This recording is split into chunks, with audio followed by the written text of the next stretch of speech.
Hello everyone, कैसे हो आप सभी लोग। आई होप आप बहुत अच्छे होंगे और अच्छे से तैयारी भी चल रही होगी। सो आज हम करने वाले हैं मंथली एमसीक्यू सीरीज का part 14 for the month of January. अगर आपने इसका प्रीवियस पार्ट नहीं देखा है तो आई बटन पे आप क्लिक कर सकते हैं। यहाँ पे आपको इसका लिंक विजिबल हो जाएगा एंड इस लेक्चर की जो पीडीएफ है वो आपको हमारे टेलीग्राम चैनल पे अपलोड कर दी जाएगी आफ्टर पब्लिशिंग दिस वीडियो।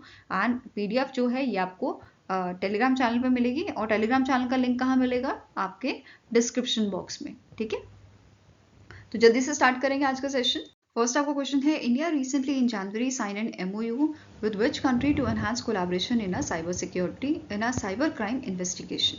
तो आंसर आपका हो जाएगा दैट इज रिसेंटली इंडिया ने यूएसए के साथ जो है एमओयू साइन किया है कोलैबोरेट करने के लिए साइबर क्राइम इन्वेस्टिगेशन में। इसमें जैसे आपका terrorism, drug trafficking, human trafficking, money laundering, इन सब चीज़ों पे कोलैबोरेशन किया गया है। ठीक है, इनको इन्वेस्टिगेट करने के लिए। क्लियर है।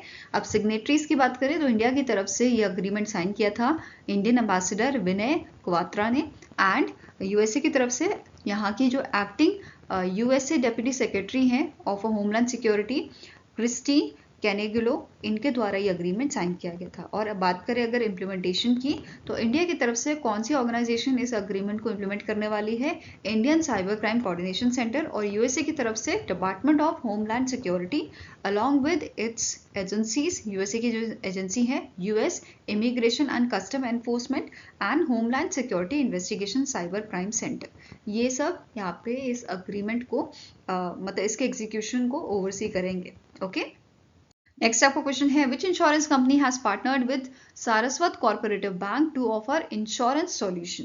तो रिसेंटली इनमें से कौन सी आपकी कंपनी है, आपकी लाइफ इंश्योरेंस कंपनी है जिसने सारस्वत कॉर्पोरेटिव बैंक के साथ बैंक अश्योरेंस टाई अप किया है।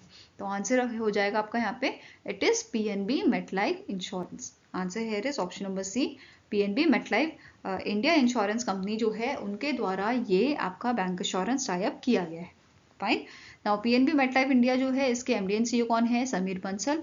इसे 2001 में स्टैब्लिश किया गया था और हेडक्वार्टर आपका मुंबई महाराष्ट्र में लोकेटेड है। वहीं पे सारस्वत कॉर्पोरेटिव बैंक की बात करें तो इसके एमडी एंड सीईओ हैं आरती पाटिल। मुंबई महाराष्ट्र में इसका हेडक्वार्टर है और 1918 में इसकी शुरुआत की गई थी। नेक्स्ट आपका क्वेश्चन है, which among the following company has collaborated with Bharti Airtel to create a large digital platform for financial services in India. तो आंसर क्या हो जाएगा, it is Bajaj finance limited. तो recently Bajaj finance limited and Bharti Airtel के बीच में कोलैबोरेशन हुआ है कि जो बजाज फाइनेंस के प्रोडक्ट्स हैं वो आपके ऑफर किए जाएंगे थ्रू दी एयरटेल ऐप। ठीक है, एयरटेल थैंक्स ऐप जो है उसके थ्रू इनके प्रोडक्ट्स जो हैं वो ऑफर किए जाएंगे कस्टमर्स को। ठीक है, जो प्लेटफॉर्म है it will offer Bajaj finance diversified suite of 27 products lines to Airtel 750 million customers. Okay, अभी यहाँ पे बात की गई है कि 2 बजाज फाइनेंस के जो प्रोडक्ट हैं वो अभी ऑफर किए जा रहे हैं एयरटेल थैंक्स ऐप पे। आने वाले टाइम में मार्च 2025 तक 4 फाइनेंशियल प्रोडक्ट्स जो हैं वो भी यहाँ पे ऑफर किए जा रहे हैं, जिसमें इंक्लूडेड है आपका gold loan, business loan, co branded Insta EMI card and personal loan. Clear है। नाउ स्टैटिक इन्फॉर्मेशन कवर करते हैं। बजाज फाइनेंस लिमिटेड के एमडी कौन है, राजीव जैन। इसे 1987 में स्टैब्लिश किया गया था और हेडक्वार्टर आपका पुणे महाराष्ट्र में लोकेटेड है। क्लियर है। नेक्स्ट आपको क्वेश्चन है, name the personality who tops the HSBC Huron global Indians list published by the HSBC and Huron India. तो आंसर आपका हो जाएगा it is topped by the Satya Nadella.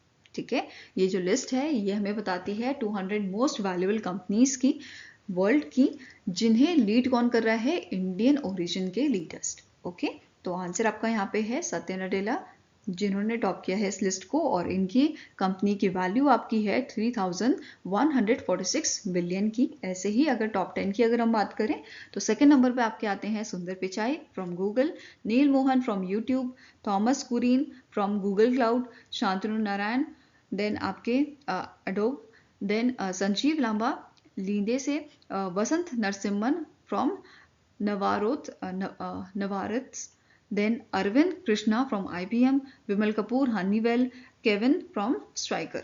Okay, अगर कुछ और डिटेल की हम बात करें तो इस लिस्ट में 102 NRIs जो हैं वो आपके शामिल थे, आउट ऑफ विच 79% एंड जो आपके लोग थे यहाँ पे दे बेस्ड ऑन द यूएसए, 5% आपके बिलोंग करते हैं यूके से और 4% बिलोंग करते हैं यूएई से। ठीक है, देन टॉप 3 एनआरआईज जिनकी हाईएस्ट कंपनी वैल्यू आप देखने को मिली है, तो ये हैं आपके L N Mittal and family, then Gopichand Hinduja and family, then NL Agarwal and family. तो ये टॉप 3 आपके एनआरआई थे जिनकी हाईएस्ट कंपनी वैल्यू रही है। देन इस लिस्ट में जो है 12 विमेंस जो हैं उनको शामिल किया गया है, मतलब इस पूरी लिस्ट में 12 विमेंस जो हैं उन्होंने जगह बनाई है। टॉप 3 की अगर हम बात करें तो ये थी आपकी रेशमा केवल रामानी, देन जयश्री उल्लाल एंड लीना नायर। तो ये टॉप 3 लेडीज थी जो इस लिस्ट में फीचर हुई हैं जिनकी कंपनी की वैल्यू ज़्यादा है। ओके, नेक्स्ट पॉइंट आपका है most of the Indian professionals जो हैं ये आपके टेक्नोलॉजी सेक्टर से बिलोंग करते हैं, followed by financial sector and health care. Then आपके अगर हम अंडर ग्रेजुएट की बात करें तो आपके IIT मद्रास से लगभग 14 लीडर्स इस लिस्ट में शामिल हैं। वहीं पे पोस्ट ग्रेजुएट्स की बात करें तो 20 लीडर्स हमारे शामिल हैं स्टैनफोर्ड यूनिवर्सिटी से। ओके, नेक्स्ट पॉइंट से कि इंडियन ओरिजिन एंटरप्रेन्योर्स जो हैं ये इन्होंने आपके 73 ग्लोबल यूनिकॉर्न्स जो हैं इनकी शुरुआत की है। एंड इस लिस्ट में यंगेस्ट एंटरप्रेन्योर आपके कौन थे ये भी आपको पता होना चाहिए। 27 ईयर ओल्ड तनय टंडन, को फाउंडर ऑफ कॉम्योर, ये आपके सबसे मतलब नौजवान एंटरप्रेन्योर थे जो इस लिस्ट में शामिल हुए हैं।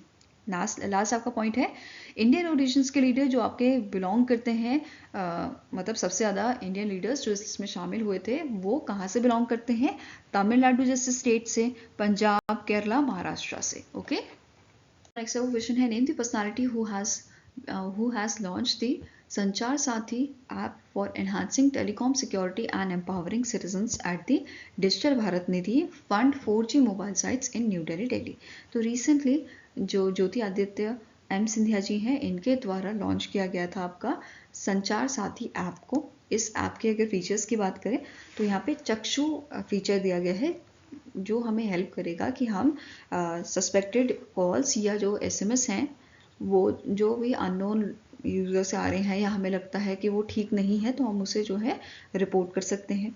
दूसरा पॉइंट है कि अगर हमारे नंबर मतलब कि हम आइडेंटिफाई कर सकते हैं और मैनेज कर सकते हैं सारे मोबाइल कनेक्शंस इस ऐप के through issued in their name ensuring no unauthorised usage. तीसरा है कि अगर हमारा मोबाइल खो जाता है, हमारे डिवाइसेस खो जाते हैं, इन दैट केस आप जो है उन्हें ब्लॉक करवा सकते हो, उन्हें ट्रेस करवा सकते हो और रिकवर भी करवा सकते हो। ओके, नेक्स्ट पॉइंट क्या है, ये आपको बोल रहा है कि आपने जो हैंडसेट लिया है क्या वो जेन्युइन है कि नहीं, ये भी आप यहाँ पे पता लगा सकते हो इस ऐप के थ्रू।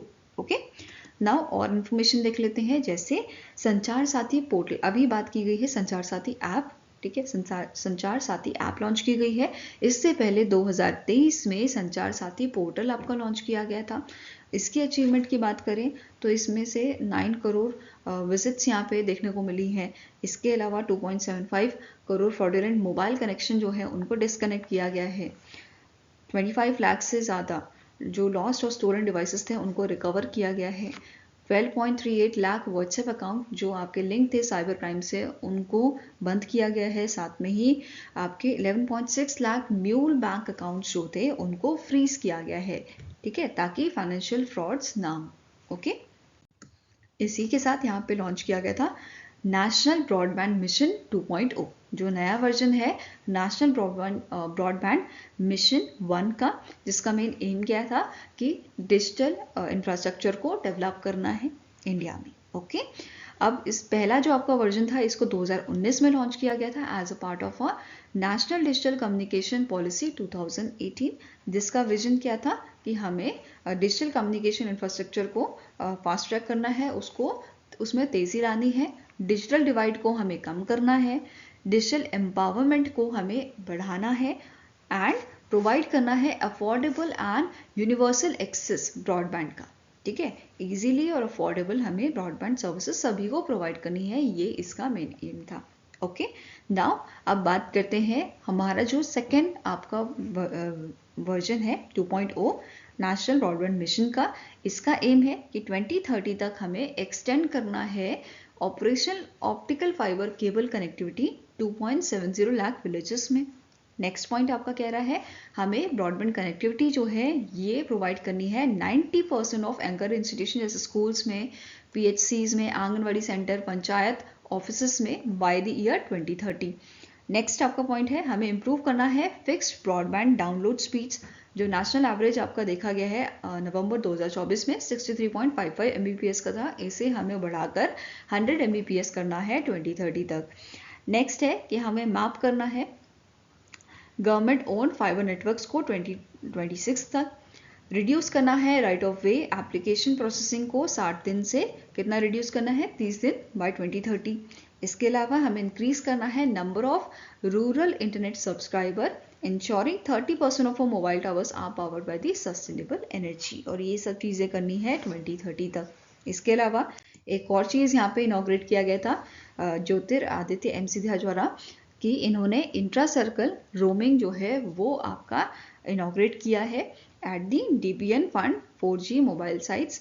इसके अंदर यहाँ पे इन्होंने क्या बोला है कि with this launch of a intra circle roaming subscriber of a multiple telecom service provider, मतलब जो अलग अलग टेलीकॉम सर्विस प्रोवाइडर हैं नाउ वो एक ही टावर से 4G सर्विसेज एक्सेस कर पाएंगे। ठीक है, improving connectivity with a lower cost. This initiative promises seamless 4G connectivity for over 35,400 rural and remote villages served by the 27,000 towers। तो यहाँ पे एक ही टावर से मल्टीपल टेलीकॉम सर्विसेज जो हैं वो 4G सर्विसेज एक्सेस कर पाएंगे। ओके, नेक्स्ट आपका क्वेश्चन है recently in January the union minister Manohar Lal Khattar has launch the tool kit for dash edition of Swachh Survekshan. तो रिसेंटली इनके द्वारा जो 9th एडिशन था, जो 9th एडिशन है उसके लिए टूल किट आपका लॉन्च किया गया है। ठीक है, for the 9th addition of Swachh सर्वेक्षण, जो एक आपका एनुअल प्रोग्राम है जिसे लॉन्च किया गया था अंडर द स्वच्छ Bharat mission urban scheme of a government of India. ठीक है, लॉन्च कब किया गया था 2016 में लॉन्च किया गया था by the ministry of home, by the ministry of housing and urban affairs. And ये आपका जो इवेंट है, ये आपका स्वच्छ सर्वेक्षण जो है ये वर्ल्ड का लार्जेस्ट अर्बन सैनिटेशन सर्वे है। ओके, इसका मेन एम क्या था कि हमें इम्प्रूव करना है level of cleanliness in urban areas and to encourage citizens to participate in the sanitation effort। Okay, अब साथ में ही नोट करना है इस ओकेजन पे एक स्पेशल कैटेगरी आपकी लॉन्च की गई है, इंट्रोड्यूस की गई है 2024 के लिए, विच इज सुपर स्वच्छ लीग। ठीक है, इसे रिसेंटली आपका इंट्रोड्यूस किया गया है for creating a separate league of cities performing well in cleanliness. और जो फाइनल फेज है आपका स्वच्छ सर्वेक्षण फील्ड असेसमेंट का, ये 9th एडिशन का, ये आपका स्टार्ट होएगा 15 फरवरी 2025 से and it will be completed by the end of March 2025। Okay, now अभी हमने बात की कि नया टूल किट आपका लॉन्च किया गया है। इस टूल किट के बारे में देखते हैं। जो टूल किट है it has been designed to be easy to use for citizens and urban local bodies. Second है ट्रांसपेरेंसी और डेटा ड्रिवन असेसमेंट को प्रायोरिटी पे रखा गया है। थर्ड पॉइंट सेज कि इस साल इंक्लूड किया गया है आपका cleanness target units and adopting Swabhav Swachhata संस्कार स्वच्छता। ठीक है, इन दोनों को यहाँ पे इंक्लूड किया गया है। थर्ड पॉइंट सेज कि अब स्कूल्स का भी असेसमेंट होगा आपका। ठीक है, to promote cleanliness values in educational institutions and to make younger generation aware of cleanliness, assessment of schools has been introduced। Next point है अप्रोप्रिएट पैरामीटर्स जो हैं वो यहाँ पे सेट किए गए हैं for cities, type of cities and local bodies. Third says कि पहली बार जो सिटीज हैं इनको क्लासिफाई किया गया है 5 कैटेगरीज में बेस्ड ऑन देयर पॉपुलेशन। कौन कौन सी कैटेगरीज हैं? Very small, small, medium, big and million plus. ठीक है, मतलब जिनकी पॉपुलेशन आपकी लेस देन 20,000 होगी वेरी स्मॉल में आ जाएंगे, 20,000 से 50,000 के बीच में होगी तो स्मॉल में, देन 50 से 3 लाख के बीच में होगी तो मीडियम, और 3 लाख से अगर आपका ऊपर है, ठीक है, इन दैट केस आपका मतलब 3 लाख से जो है 10 लाख का है, इन दैट केस आपका बिग केस में आ गया, और अगर 10 लाख से ऊपर है तो मिलियन प्लस में आ गया। ठीक है, अब जो न्यू स्वच्छ भारत टूल किट है इसे ऑर्गेनाइज किया गया है नए फ्रेमवर्क में जो डिवाइड करता है आपके इंडिकेटर्स को 10 बकेट्स में, जैसे visible cleanliness, segregation, collection and transportation of waste, solid waste management, access to sanitation, management of use water, mechanism of desludging services, promote करना क्लीननेस को, स्ट्रेंथन करना ecosystem and institutional parameters, holistic welfare of sanitation workers, citizens feedback and grievance redressal. तो ये सारी चीज़ें यहाँ पे इस फ्रेमवर्क में रखी गई हैं। नेक्स्ट आप यहाँ पे बात करेंगे सुपर स्वच्छ लीग की, जिसे रिसेंटली इंट्रोड्यूस किया गया है। ये आपका एक कंपटीशन है अमंग दी क्लीनलीनेस्ट सिटीज़, ठीक है। अब ये कौन सी सिटीज़ यहाँ पे सेलेक्ट की जाएंगी? ऐसी सिटीज़ जो लास्ट 3 ईयर्स में एटलीस्ट 2 बार टॉप 3 पोजीशन पे रही हैं, उनको यहाँ पे सेलेक्ट किया जाएगा इस लीग के लिए, ठीक है। टोटल 12 सिटीज़ सेलेक्ट की जाएंगी and it have been ranked in this league, okay. Top 3 rank cities जो होंगी फ्रॉम ईच पॉपुलेशन कैटेगरी, इनको आपका प्लेस किया जाएगा इस लीग में। देन नेक्स्ट पॉइंट क्या बोल रहा है? सिटीज़ ज्वाइनिंग द लीग, इनको इवेल्युएट किया जाएगा on the basis of additional aspirational indicators and जो ये सिटीज़ होंगी इनको मेंटेन करना होगा 85% का स्कोर, 85% या उससे ज़्यादा का score to retain their places in a league, okay. Category कौन कौन सी है? जैसे वेरी स्मॉल सिटीज़, इसमें आपका पंचगनी एंड पटन यहाँ पे आपका दिया गया है। जैसे स्मॉल सिटीज़ होगी वीटा और सासवद, मीडियम सिटीज़ आपकी हो गई Ambika, Tirupati, NDMC new Delhi municipal council जो है। देन बिग सिटीज़ में सेलेक्ट किया है नोएडा, चंडीगढ़ को, और मिलियन प्लस सिटीज़ में नावी मुंबई और इंदौर सूरत को सेलेक्ट यहाँ पे किया गया है। Now next question है Startup India Transformative Initiative of Government of India has successfully completed dash year। तो रिसेंटली स्टार्टअप इंडिया ने 9 साल कंप्लीट किए हैं। इसको लॉन्च कब किया गया था? 2016 में, 16 जनवरी 2016 को इसको लॉन्च किया गया था, ठीक है। 16 जनवरी 2016 को लॉन्च किया गया था और अभी इसे 9 साल कंप्लीट हो गए हैं।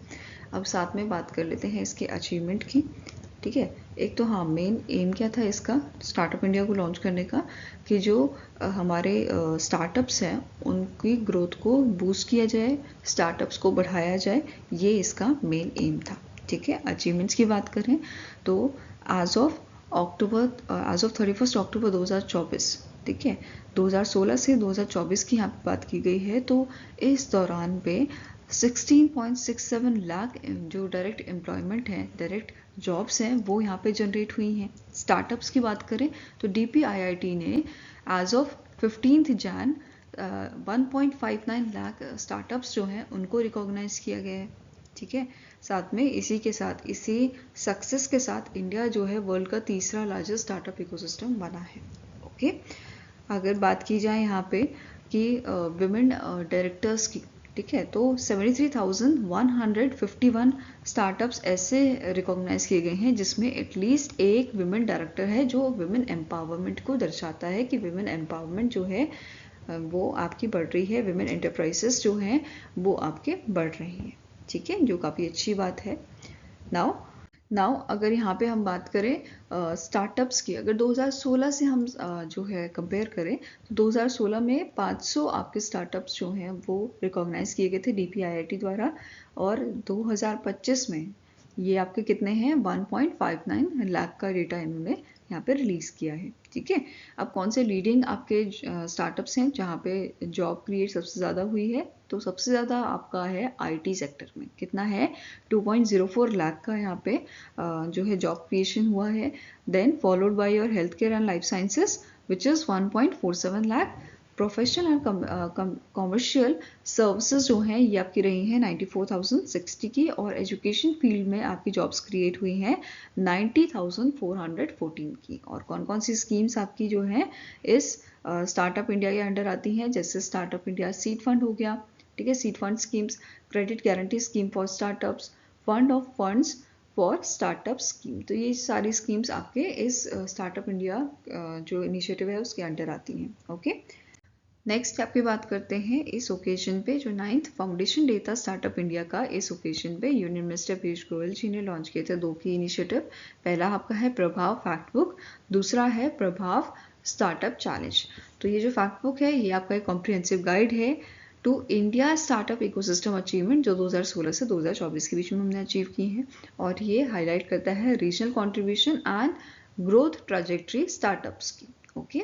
नेक्स्ट आपका था भारत स्टार्टअप चैलेंज। इसमें 75 चैलेंजेस आपके फीचर किए गए हैं जो रिलेटेड है renewable energy, blockchain, agriculture and semiconductor से रिलेटेड। इसमें आपको प्रोक्योरमेंट अपॉर्चुनिटीज़ प्रोवाइड की जाती हैं, मतलब ऑफर की जा रही हैं, कैश प्राइसेस ऑफर किए जा रहे हैं, मेंटोरशिप, नेटवर्किंग, ये सब यहाँ पे रहेगा। ओके, साथ में ही यूनियन मिनिस्टर जी ने इन्फॉर्म किया था कि इंडिया ने अभी तक 76 इनिशियल पब्लिक ऑफरिंग जो है वो आपकी की हैं for the calendar year 2024। And इन्होंने ये भी मेंशन किया था जो स्टार्टअप्स हैं इंडिया में टिल डेट, इनको जो है टोटल फंडिंग कितनी दी गई है गवर्नमेंट द्वारा, 13 ट्रिलियन की, यहाँ पे ₹13 ट्रिलियन की गवर्नमेंट ऑफ इंडिया द्वारा फंडिंग यहाँ पे इनको दी गई है। ओके, इंडिया के स्टार्टअप्स को। नेक्स्ट क्वेश्चन है, as per the data release by the department for promotion of industry and internal trade that is DPIIT, the startup funding in India is rise to $billion from $8 billion in 2016।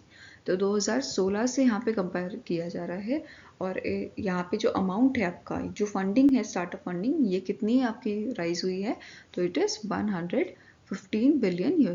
तो answer हो जाएगा option number सी। और 2016 में ये $8 billion थी। ठीक है, तो इतना राइज हमें देखने को मिला है जो डेटा रिलीज किया है DPIIT द्वारा। ओके, इन्होंने एक और चीज़ हाईलाइट की है कि जो यूनिकॉर्न है इंडिया में ये भी आपके बड़े हैं। पहले 2016 में ये सिर्फ 8 होते थे, अभी 118 हैं ये 2024 में। ओके, नेक्स्ट अब क्वेश्चन है, which state government has inked MOU with SIDBI to establish 100 crore fund aimed at strengthening startup and small business in the state. तो recently on occasion of your national startup day, ठीक है, on occasion of your national startup day जो आपका 16 जनवरी को मनाया जाता है since 2022, इस इवेंट के दौरान, इस इवेंट में जो महाराष्ट्र गवर्नमेंट ने MOU साइन किया है SIDBI के साथ स्ट्रेंथन करने के लिए स्टार्टअप और स्मॉल बिजनेस को इन दी महाराष्ट्र स्टेट। एंड इसकी फंडिंग आपकी कितनी रहेगी, 100 करोड़ फंड की, ये इस्टेब्लिश करेगा SIDBI। ओके, अब महाराष्ट्र में नेशनल स्टार्टअप डे के दिन नेशनल स्टार्टअप डे प्रोग्राम आपका हुआ था, जिसे महाराष्ट्र स्टेट इनोवेशन सोसाइटी जो है इन्होंने ऑर्गेनाइज किया था under the department of skill employment entrepreneurship and innovation के अंडर जो आती है।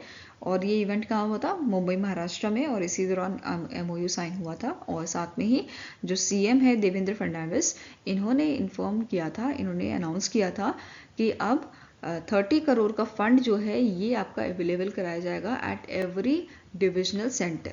ठीक है,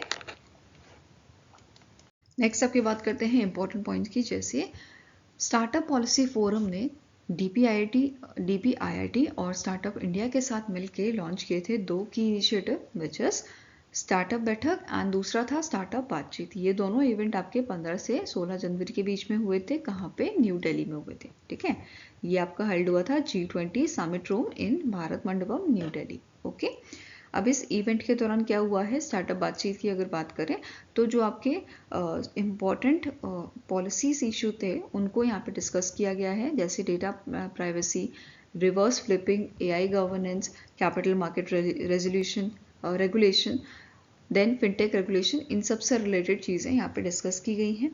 और स्टार्टअप बैठक में 12 exclusive close door round tables यहाँ पे हुए थे इन 2 दिनों में।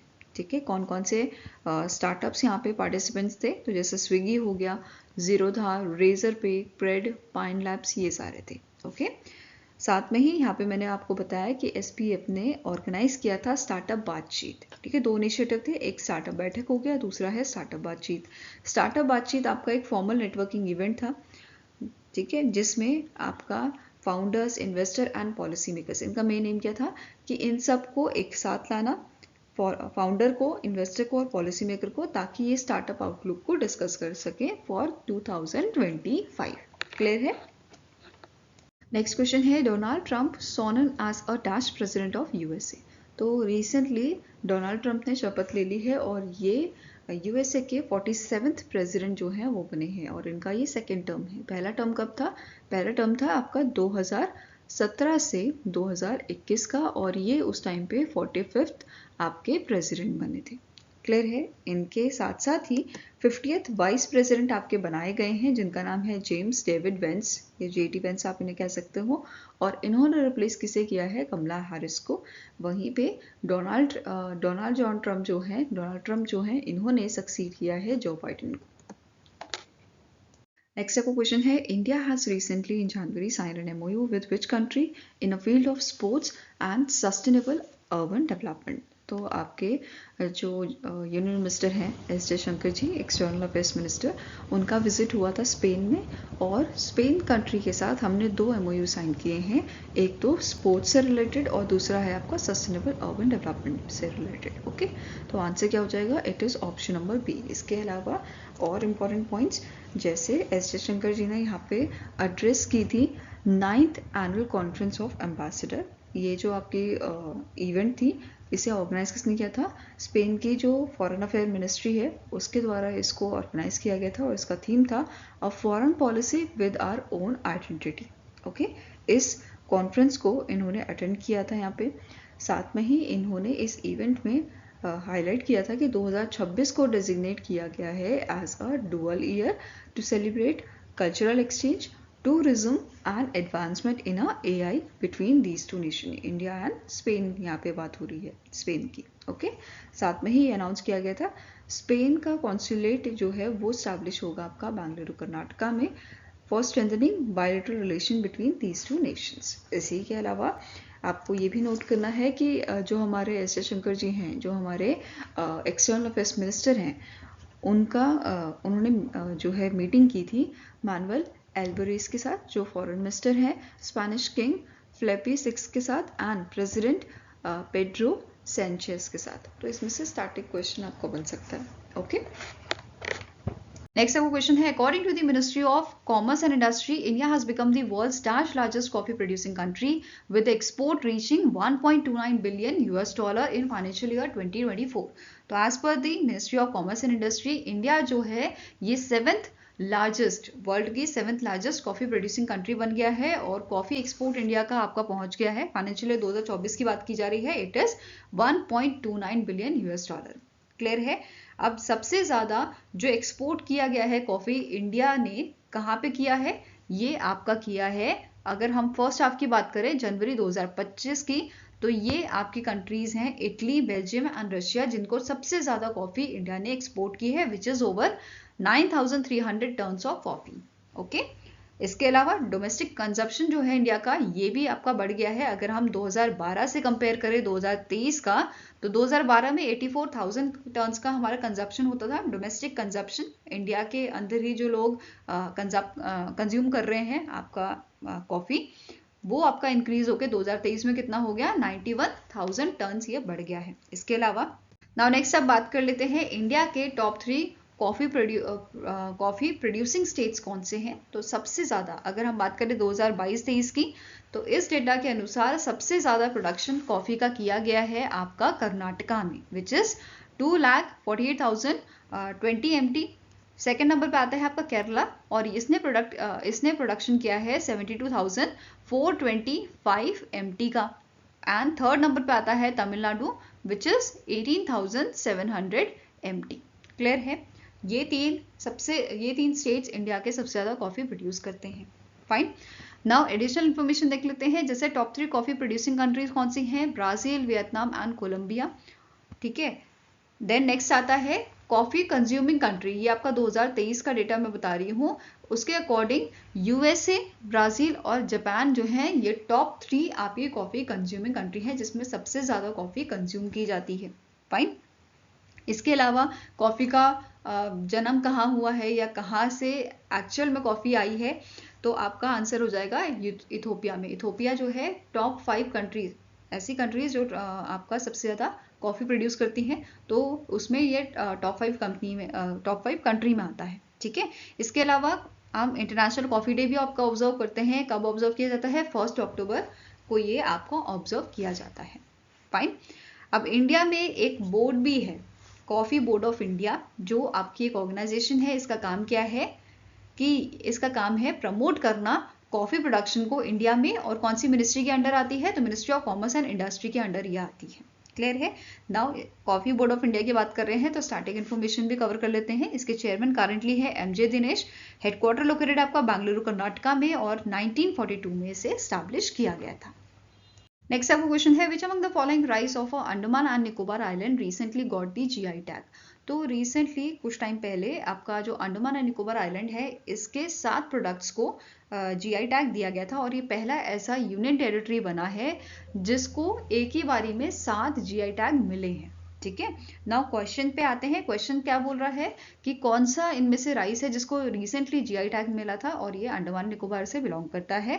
तो आंसर आपका हो जाएगा option number E, that is करेन मुसले राइस जो आपके हैं अंडमान निकोबार के, इसको जीआई टैग दिया गया था। जीआई टैग कब तक वैलिड होता है? 10 सालों के लिए वैलिड होता है। ठीक है, नाउ 7 प्रोडक्ट्स कौन से हैं जिनको जीआई टैग यहाँ पे ग्रांट किया गया है?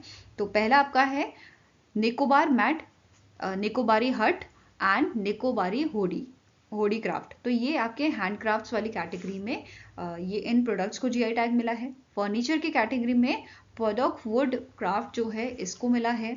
ऑयल की कैटेगरी में जो वर्जिन कोकोनट ऑयल है निकोबारी ताबी नागिची जो है इसको आपका जीआई टैग मिला है। देन ये तो डिस्कस कर चुके हैं हम, आपका अंडमान करेन मुसले राइस जो है इसको क्रॉप कैटेगरी में जीआई टैग मिला है। प्लांट की कैटेगरी में अंडमान एंड निकोबार कोकोनट को जीआई टैग मिला है। ठीक है, कौन सी ऑर्गेनाइजेशन इस टैग्स को प्रोवाइड करती है? It is your geographical indication registry, जिसका हेडक्वार्टर तमिलनाडु में लोकेटेड है, चेन्नई तमिलनाडु में, और 2003 में इसे स्टैब्लिश किया गया था।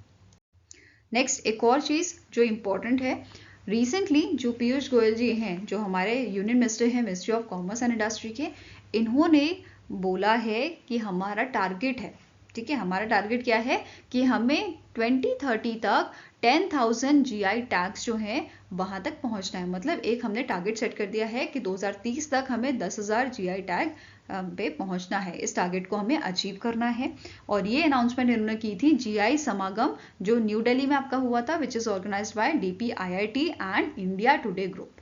क्लियर है। अब इसी अनाउंसमेंट के साथ साथ यहाँ पे जो ये न्यूज़ थी, इस न्यूज़ में मेंशन किया गया था कि अभी तक ये आपकी न्यूज़ है 22 जनवरी तक 605 टोटल जीआई टैग आप इंडिया के जो प्रोडक्ट्स हैं उनको मिले हैं। ठीक है, इसके अलावा एक और चीज़ जो इम्पोर्टेंट है यहाँ पे कि नंबर ऑफ ऑथराइज्ड यूज़र जो जीआई टैग्स के लिए हैं वो आपके इंक्रीज हुए हैं। पहले 365 थे, अभी ये 29,000 हो गए हैं। वेयरएज नंबर ऑफ पेटेंट्स जो ग्रांट किए गए हैं ये भी आपके बढ़े हैं, पहले 6,000 थे, अभी ये 1 लाख हो गए हैं। और ये डेटा आपका बताता है लास्ट 10 ईयर्स का। तो लास्ट 10 ईयर्स में हमें जो यूजर हैं फॉर जीआई टैग्स ये आपके 29,000 हो गए हैं और 1 लाख हो गए हैं नंबर ऑफ पेटेंट जो ग्रांट किए गए हैं। क्लियर है। नेक्स्ट आपका क्वेश्चन है, recently in January rubber board of India has launch a 2 initiative ISNR Indian sustainable natural rubber and INR connect platform इन्होंने लॉन्च किया है during the platinum jubilee celebration of a rubber act 1947 and rubber growers conference जो आपका कोट्टयम केरला में हुआ था। Who is the current executive director of a rubber board? Rubber board के current executive director आपके हैं M वसंथा गेसन। आंसर है इस ऑप्शन नंबर सी। तो रबर बोर्ड ऑफ इंडिया के द्वारा ये 2 इनिशिएटिव लॉन्च किए गए हैं। रबर बोर्ड ऑफ इंडिया के बारे में पहले पढ़ेंगे। ये आपकी एक ऑर्गेनाइजेशन है जिसको रबर एक्ट 1947 के तहत आपका बनाया गया था और इसका मेन ऑब्जेक्टिव क्या था बनाने का कि ये प्रमोट करे और फैसिलिटेट करे प्रोडक्शन, प्रोसेसिंग और मार्केटिंग किस चीज की? नेचुरल रबर की। क्लियर है। कब इसे बनाया गया था? 1947 में इसको बनाया गया था। हेडक्वार्टर्स का लोकेटेड है आपका कोट्टयम केरला में और करंट रबर प्रोडक्शन कमिश्नर कौन है? T सीजू इनका नाम है। क्लियर है। अब बात करेंगे ISNR की। नेक्स्ट आपका है ISNR। ISNR एक इनिशिएटिव है जो इंश्योर करेगा compliance with the European union deforestation regulation.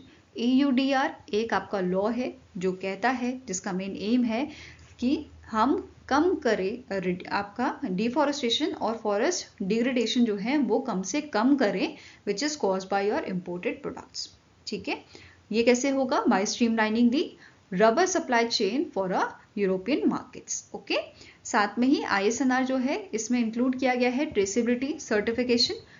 ठीक है, दूसरा इंश्योर दूसरा ये चीज़ कि इंश्योर करेगा रबर की ओरिजिन क्या है, कहाँ से ये रबर आ रहा है।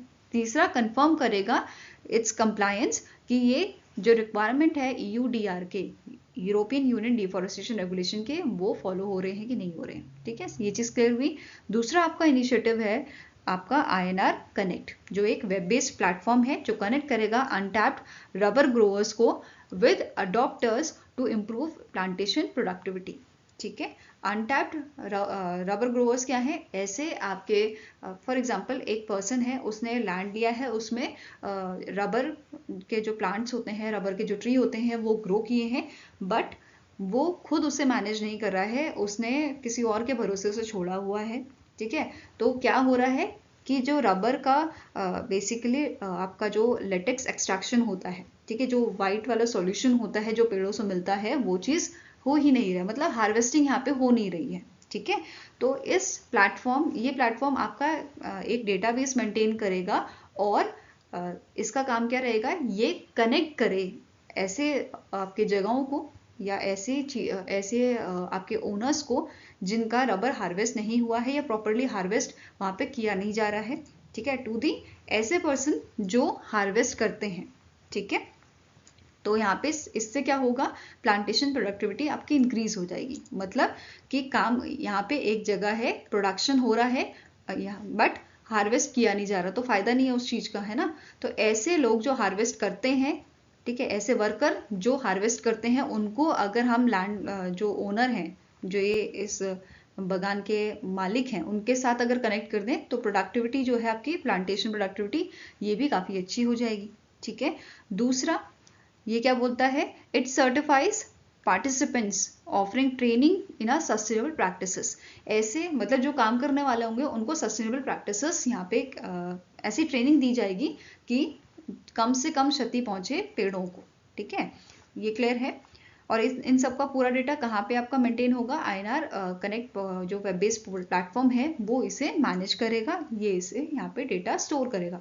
ठीक है, डेटाबेस बना के रखेगा। ठीक है, एज पर दी एस्टिमेट 20 से 25% इंडिया के जो रबर प्लांटेशन है ये आपके अनटैप्ड रहते हैं, मतलब ये ढंग से या प्रॉपरली आपके हार्वेस्ट नहीं होते। कभी आपका जो मतलब इसके रीजन क्या है कि आपका कभी होता है रबर प्राइस कम होता है, जैसे फॉर एग्जांपल जैसे फार्मर्स के साथ होता है, आपने सुना ही होगा कि सामने वाला ज़्यादा बोलता है कि मुझे कम से कम पैसे में दो। ठीक है, जैसे एक फार्मर है, वो अपनी फसल बेचना चाहता है, बट सामने वाला बोलता है कि नहीं, ये बोलता है 10 रुपए में आप ले लो पर केजी, ये बोलता है नहीं मेरे को 5 में दो, तो ये मिसमैच यहाँ पे ऐसे ये एक रीज़न हो जाता है। या प्रोडक्शन कॉस्ट हमें ज़्यादा पड़ रही है, उस केसेस में ऐसा हो जाता है। तो बहुत सारे इसके केसेस हैं। या फिर आपका मालिक से कनेक्ट नहीं हो पा रहा है, तो 10 मतलब यहाँ पे बहुत सारे रीज़न होते हैं जिनकी वजह से ये एरिया आपका हार्वेस्ट नहीं हो पाता है। ठीक है, एक्सट्रैक्शन यहाँ पे नहीं हो पाती। क्लियर है। नेक्स्ट अब बात करेंगे as per the department of scientific and industrial research, India जो है, इंडिया 3rd लार्जेस्ट प्रोड्यूसर है आपका नेचुरल रबर का। ठीक है, 4th लार्जेस्ट कंज्यूमर है नेचुरल रबर का, एंड 5th लार्जेस्ट कंज्यूमर है natural rubber and synthetic rubber together in the world. ठीक है, नाउ अगर हम बात करें टॉप 3 लार्जेस्ट प्रोड्यूसर की नेचुरल रबर की, तो पहले कौन आ जाता है, थाईलैंड आ जाता है, दूसरा इंडोनेशिया और तीसरा आपका है इंडिया। क्लियर है। अब इस साइट में और क्या मेंशन किया गया था, अगर हम शेयर्स की बात करें, परसेंटेज में अगर बात करें, तो जो कंजप्शन है आपका टायर सेक्टर का ये है 50% का, followed bye bicycle tyre and tubes 15%, footwear में 12%, बेल्ट एंड हॉर्सेस जो हैं उसमें 6% का है, और camel back and latex products जो होते हैं आपके उसमें 7% का है। ठीक है, इसके अलावा अगर इंडिया में बात करें तो कौन सा स्टेट सबसे ज़्यादा रबर प्रोड्यूस करता है, तो इट इज़ योर केरला। ठीक है, जिसमें टोटल एरिया आपका 3.84 लाख हेक्टेयर्स का है under the rubber cultivation, and annual production इस स्टेट की आपकी है 3.70 लाख tonnes as per this department of scientific and industrial research. और ये over 90% of natural rubber produce करता है इंडिया का, followed by your Tamil Nadu, Karnataka, Tripura, Assam and Meghalaya states. Clear है। नेक्स्ट आपका क्वेश्चन है, the MobiKwik has recently in जैन partnered with which finance company to provide personal loans to its customer. तो रिसेंटली मोबीक्विक ने partnership की है आपकी Piramal capital and housing finance के साथ। ठीक है, आंसर क्या हो जाएगा? It is option number A. और इस पार्टनरशिप के थ्रू जो कस्टमर है मोबीक्विक के, ये अप्लाई कर सकते हैं लोन्स के लिए जिसकी रेंज आपकी 50,000 से 2 lakh rupees through it's product जिसका नाम है जिप EMI। ठीक है, एलिजिबिलिटी क्या है? अगर आपको लोन चाहिए तो 23 से 55 की आपकी एज होनी चाहिए। टेन्योर आपका रहेगा 6 महीने से 24 महीने, मतलब 6 महीने से 2 साल तक का आप इसमें लोन ले सकते हैं। नाउ स्टार्टिंग इन्फॉर्मेशन कवर कर लेते हैं। मोबीक्विक के CEO करंटली हैं बिपिन प्रीत सिंह। स्टैब्लिश इसे किया गया था 2009 में और हेडक्वार्टर कहाँ लोकेटेड है? गुरुग्राम हरियाणा में। नाउ नेक्स्ट बात करेंगे पिरामल की। तो इसके MD हैं आपके जयराम श्रीधरन। स्टैब्लिश इसे किया गया था 1984 में और हेडक्वार्टर कहाँ लोकेटेड है? मुंबई महाराष्ट्र में। नेक्स्ट आपका क्वेश्चन है, which among the following department has launch the scheme and web portal for the prime minister award for excellence in a public administration for the 2024।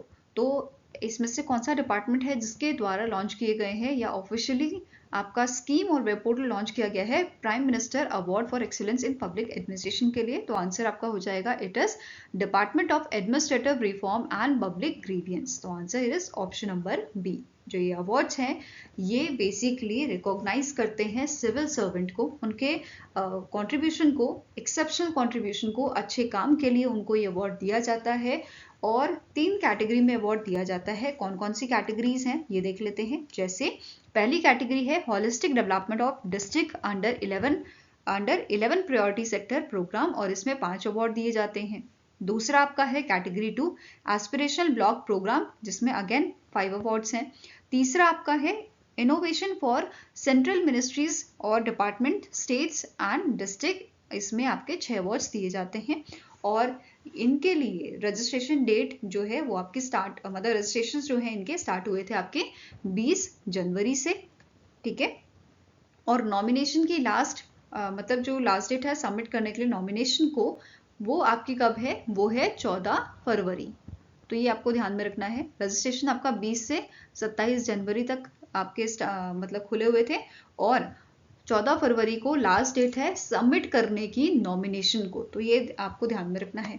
ठीक है, इसके अलावा अगर हम बात करें तो ये एप्लीकेशन आपका जो है एप्लीकेशन प्रोसेस जो है ये 3 पैरामीटर्स पे बेस्ड होता है। ठीक है, जैसे good governance, qualitative and quantitative. ठीक है, 3 मेन पैरामीटर्स हैं। इसके अलावा यहाँ पे क्या बोला गया है, जो डिस्ट्रिक्ट्स हैं with aspirational blocks covering 500 aspirational blocks across 329 districts of India, ये पार्टिसिपेट करेंगे आपके एस्पिरेशनल ब्लॉक्स प्रोग्राम कैटेगरी में। ठीक है, और इसका ड्यूरेशन क्या रहेगा? असेसमेंट का जो ड्यूरेशन रहेगा इसमें आपका काम देखा जाएगा 1 अप्रैल 2022 से लेकर 31 दिसंबर 2024 तक का। क्लियर है? नाउ अब अवार्ड की बात करें तो इसमें आपका एक ट्रॉफी दिया जाता है, स्क्रॉल एंड इंसेंटिव दिया जाता है आपका 20 लाख रुपए का। क्लियर है? नाउ नेक्स्ट आपका क्वेश्चन है, the RBI has formed a 5-member standing external advisory committee to evaluate the application for universal banks and small finance banks. The committee is chaired by dash. तो recently RBI ने एक 5 member की committee बनाई है, SEAC committee या standing external advisory committee, जो evaluate करेगी universal bank applications, universal bank और स्मॉल फाइनेंस बैंक के। ठीक है, तो इस कमेटी के आपके हेड कौन है? 5 मेंबर कमेटी है और इसके हेड आपके हैं MK जैन या महेश कुमार जैन, जो आपके फॉर्मर RBI के डेप्यूटी गवर्नर रह चुके हैं। ठीक है, इनको यहाँ पे चेयर बनाया गया है। और ये जो कमेटी है ये सबसे पहले आपकी बनाई गई थी 2021 में, मतलब 2021 में इसे फॉर्म किया गया था और पहली बार इसे 2021 में फॉर्म किया गया था और 3 साल का इसका जो है आपका टेन्योर रहता है।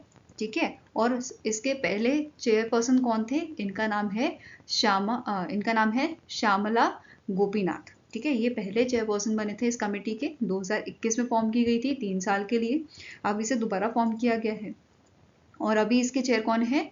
महेश कुमार जैन। और यहाँ पे एक चीज और नोट कर लीजिए, श्यामला गोपीनाथ जो है ये भी आपके फॉर्मर RBI के डेप्यूटी गवर्नर थे। ठीक है, नाउ अदर मेंबर कौन से हैं इस कमेटी के? तो पहले आपके जाते हैं रेवती अय्यर, जो डायरेक्टर हैं आपके सेंट्रल बोर्ड ऑफ RBI के। देन नेक्स्ट है परवाती V सुंदरम, जो फॉर्मर एग्जीक्यूटिव डायरेक्टर रहे हैं आपके RBI के। Hemant G contractor, farmer MD of SBI and former chairman of PFRDA रहे हैं। ठीक है, एनएस खन्ना जो आपके फॉर्मर एमडी एंड सीईओ रहे हैं ICICI prudential life insurance company के। ठीक है, ये क्लियर हुआ। अब यहाँ पे एक और चीज जो नोट करने वाली है, ये कमेटी का काम क्या है, ये कमेटी आपकी जो है इवैल्यूएट करेगी एप्लीकेशंस को यूनिवर्सल बैंक और स्मॉल फाइनेंस बैंक के। ठीक है, ये चीज तो क्लियर है, बट आपको एक चीज नोट करना है, ऐसे स्मॉल फाइनेंस बैंक जो आपके बेसिकली जिन्होंने दोबारा से अप्लाई किया है, ठीक है, किसके लिए, यूनिवर्सल बैंक के लिए, उनका जो है एप्लीकेशन रिव्यू नहीं किया जाएगा इस कमेटी द्वारा, क्योंकि जब ये स्मॉल फाइनेंस बैंक का इन्हें लाइसेंस दिया होगा तो इनका एप्लीकेशन रिव्यू किया गया होगा। ठीक है, नाउ एप्लीकेंट्स जो अंडर रिव्यू यहाँ पे रखे गए हैं for universal bank licence, it is Annapurna finance private limited and AU small finance bank limited. दूसरा आपका स्मॉल फाइनेंस बैंक लाइसेंस के लिए Fino payment bank and VFS capital limited, ये आपके ऐसे आपके जो है कंपनी है, ऐसे इंस्टीट्यूशन है जिनको जो है अंडर रिव्यू रखा गया है। तो इस पे बेस्ड क्वेश्चन बन सकता है कि यूनिवर्सल बैंक लाइसेंस के लिए कौन से अंडर रिव्यू रखे गए हैं और स्मॉल फाइनेंस बैंक के लिए कौन से बैंक्स आपके जो हैं अंडर रिव्यू रखे गए हैं। तो ये चीज नोट कर लीजिएगा। ठीक है, नाउ अब क्राइटेरिया देख लेते हैं कि क्या क्या क्राइटेरिया है स्मॉल फाइनेंस बैंक और स्मॉल फाइनेंस बैंक से कन्वर्ट होने के लिए यूनिवर्सल बैंक में। पहले बात करेंगे स्मॉल फाइनेंस बैंक की, तो कोई भी NBFC, local area bank and micro finance institution which is owned by residents, ये एलिजिबल है आपके स्मॉल फाइनेंस बैंक लाइसेंस के लिए, ये अप्लाई कर सकते हैं। दूसरा है कि जो पेड अप कैपिटल है आपकी, वो मिनिमम 200 करोड़ होनी चाहिए। तीसरा पॉइंट क्या है कि इनका आपका एटलीस्ट 10 ईयर्स का सक्सेसफुल आपका जो है ट्रैक रिकॉर्ड होना चाहिए, मतलब ट्रैक रिकॉर्ड साफ होना चाहिए, अच्छा होना चाहिए। ठीक है, नेक्स्ट है यहाँ पे क्या बोला है, जो प्रमोटर है they must have at least 10 years of experience, banking sector में इनका 10 साल का एक्सपीरियंस होना चाहिए। ठीक है, अब बात करेंगे eligibility criteria for conversion of small finance banks into universal bank. पहला क्या है कि जो आपकी मिनिमम नेटवर्थ होनी चाहिए स्मॉल फाइनेंस बैंक की, वो आपके 1000 करोड़ होनी चाहिए as per the audited figure at the end of the previous quarter. Next है जो आपका स्मॉल फाइनेंस बैंक है, they must have a schedule status and satisfactory performance last 5 years में। अभी हमने यहाँ पे पढ़ा था कि इनका जो है अच्छा काम आपका रहना चाहिए लास्ट 10 ईयर्स में, और इसमें मांगा है 5 साल का। ठीक है, नेक्स्ट पॉइंट है कि जो आपका स्मॉल फाइनेंस बैंक है, ये इसका जो आपका capital to risk weighted asset ratio requirement है, ये आपकी कितनी होनी चाहिए, 15% for a small finance bank. ठीक है, नेक्स्ट है ग्रॉस नॉन परफॉर्मिंग असेट जो है, ये आपका लेस देन और इक्वल टू होना चाहिए 3%, और जो नेट एनपीए है ये आपका होना चाहिए लेस देन और इक्वल टू योर 1%। ठीक है, for the past 2 financial years, ये याद रखना है। ओके, नेक्स्ट पॉइंट आपका क्या बोल रहा है, जो बैंक है आपका, जो स्मॉल फाइनेंस बैंक है जिसको लाइसेंस चाहिए आपका यूनिवर्सल बैंक का, that bank shares should be listed on a recognized stock exchange। जो recognized stock exchange है उसमें यहाँ पे इनके जो शेयर्स हैं वो लिस्टेड होने चाहिए। क्लियर है? नेक्स्ट आपका क्वेश्चन है, the ISRO has successfully demonstrated the restart of its Vikas liquid engine at which of the following test facility. तो आंसर आपका हो जाएगा, ये डिमॉन्स्ट्रेशन आपका किया गया था इसरो प्रोपल्शन कॉम्प्लेक्स जो महेंद्रगिरी तमिलनाडु में लोकेटेड है। तो आंसर आपका हो जाएगा it is option number C, that is ISRO propulsion complex Mahendragiri Tamil Nadu में ये आपका टेस्ट किया गया था।